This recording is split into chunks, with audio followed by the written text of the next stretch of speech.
today we are together to discuss very important circular number 162, which has been issued by GST, and this is as latest as 25th of September 2021. दोस्तों, इस circular pertain करता है refund से, और जो refund की स्थिति पैदा होती है वो पैदा होती है सेक्शन 77 ऑफ CGST एक्ट के कारण या सेक्शन 19 IGST एक्ट के कारण। जो सेक्शन 77 है या CGST एक्ट का या सेक्शन 19 है IGST एक्ट का, वो शुरू होता है tax wrongfully collected and paid to the central government और स्टेट गवर्नमेंट। दोस्तों, अगर किसी ने अपनी किसी सप्लाई को इंट्रा स्टेट सप्लाई माना और उस पर पे कर दिया CGST और SGST,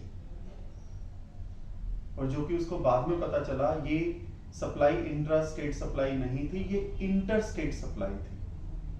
तो इफेक्टिवली उसको IGST पे करना चाहिए था, बट उसने गलती से क्या किया, उसने उसको अपनी इंट्रा स्टेट सप्लाई माना और उसने पे किया था CGST और SGST। तो अब उसके पास जो सेक्शन 77 कहता है, जो वो ये कहता है कि उसको IGST पे करना पड़ेगा, और जो उसने CGST और SGST पे किया हुआ है उसको वो रिफंड के रूप में वापस लेगा। रिफंड जो हम क्लेम करते हैं वो क्लेम करते हैं सेक्शन 54 के अंदर,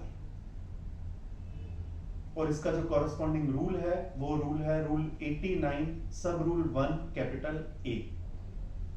जो कि अभी नया ही इंसर्ट किया गया 24 सितंबर 2021 से। उसमें कहा गया क्योंकि इस रूल को पहले इंटरप्रेट करने में प्रॉब्लम आ रही थी, वो प्रॉब्लम इसलिए आ रही थी क्योंकि सेक्शन 77 CGST एक्ट हो या सेक्शन 19 IGST एक्ट हो, इसके बीच में एक वर्ड्स था but which is subsequently held to be interstate supply, section 77 या section 19 but which is subsequently held to be intrastate supply. दोनों तरह की परिस्थितियां थी कि जहां उसने C और S भर दिया जबकि I भरना चाहिए था, या I भर दिया जहां उसे C और S भरना चाहिए था। तो अगर सेक्शन 77 की वजह से उसकी रिफंड की स्थिति उत्पन्न हो रही है या सेक्शन 19 ऑफ IGST एक्ट की वजह से रिफंड की स्थिति उत्पन्न हो रही है, but which is subsequently held, important word subsequently held. तो पहले कंफ्यूजन ये था कि ये सब्सिक्वेंटली हेल्ड कब माना जाएगा, जब डिपार्टमेंट उसे बताएगा, जब वो अपना कोई ऑडिट कर रहे होंगे, कोई इन्वेस्टिगेशन कर रहे होंगे, कोई असेसमेंट कर रहे होंगे, कोई एडजुडिकेशन कर रहे होंगे, या कोई अपलेट ट्रिब्यूनल की वजह से पता लगेगा कि ये ट्रांजैक्शन जो उसने C और S भर दिया वो I थी, या I भर दिया जो कि C और S थी।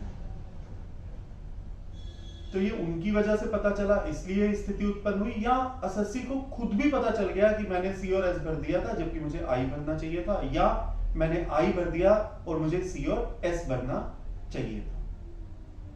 तो इस सर्कुलर के द्वारा इस स्थिति का निवारण किया गया है, और ये माना गया है कि यदि एसएससी को खुद भी पता चलेगा तो वो भी सब्सिक्वेंटली हेल्ड वर्ड की डेफिनेशन के अंदर कवर माना जाएगा। अब बात शुरू होती है, क्योंकि इस स्थिति को पहले क्लियर नहीं किया गया था और कंफ्यूजन थी, और सेक्शन 168 में ये सर्कुलर जारी किया गया है, सर्कुलर नंबर 162। तो ये कहा गया कि जो 2 साल आपके शुरू होंगे, क्योंकि रिफंड क्लेम करने के लिए हमें 2 साल मिलते हैं सेक्शन 54 सब सेक्शन 14 के अंदर, और जो जिसमें सारी परिस्थितियां दी गई हैं। तो क्योंकि इस सर्कुलर को 25 सितंबर को इशू किया गया, और जो इससे रेलेवेंट नोटिफिकेशन है नोटिफिकेशन नंबर 35/2021, तो ये 2 साल की स्टार्टिंग मानी जाएगी 24 सितंबर 2021 से, जहां पर उसको मालूम चला 2021 से पहले, 24 सितंबर 2021 से पहले, या 2 साल काउंट होंगे उस डेट से जिस दिन को उसको इस गलती का पता चला, यदि उसको जो पता चला है वो 24 सितंबर 2021 के बाद में पता चला। दोस्तों, मैं आपको एग्जांपल के तौर पर बताता हूं, जो एग्जांपल इस सर्कुलर में भी एक्सप्लेन किए गए हैं। यदि एज्यूम कीजिए कि उसको मालूम चला कि मुझे C और S मैंने भर दिया है और मुझे I भरना चाहिए था, और उसको ये मालूम चला 10 मई 2021, तो जो 2 साल शुरू होंगे वो शुरू होंगे 24 सितंबर 2021 से,